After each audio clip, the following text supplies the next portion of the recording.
I think the biggest thing for me with playing football and soccer was probably managing the training load.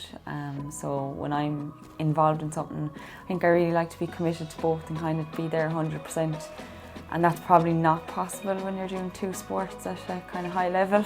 There's no use me training every night and getting tired and picking up niggles all the time. So that was probably the hardest part. I think after my concussion I struggled to kind of go back to Gaelic football for a while. I finished out the season that year, but I kind of didn't want to go back the following year, and you do have that fear after a big injury when you're out for a couple of months. I think with concussion as well, you have to realise that it affects your everyday life. You can't just get up like if it was a leg injury on your crutches and go out and be normal. I think like I was in my room crying and not able to go on my phone, not able to talk to people because it was all too much at the time. Like, awareness is a massive thing in any sport when it comes to concussion, and if girls are unaware of it, it can be hard to put your hand up and say, I actually need to sit this out.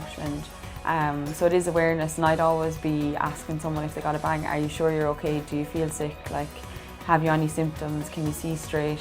Can you see lights? There's so many different signs and symptoms, and it is different for everyone, but we're lucky, I suppose, with the Women's National League. We all have physios on the sideline that are coming on and are watching out for those symptoms as well, and they will sit girls out if they have to. And I suppose that leads to the management having to be brave enough to say you have to sit it out sometimes, even if it is a player that's integral to your team.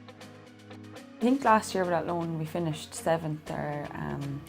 So like to be up where we are this year is a massive achievement. And last year was definitely a learning curve for us all. So it was my first year in the Women's National League, and a lot of the younger girls would have been their first year as well, getting that experience of playing against the likes of imrt, Shelburne, Wexford, the Galways, the people that had been around for a long time.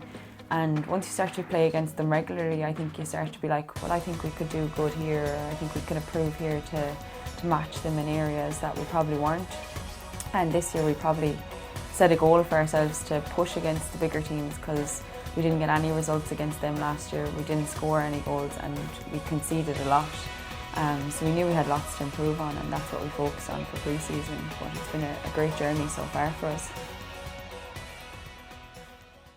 SSE Airtricity, official sponsor of the Women's National League.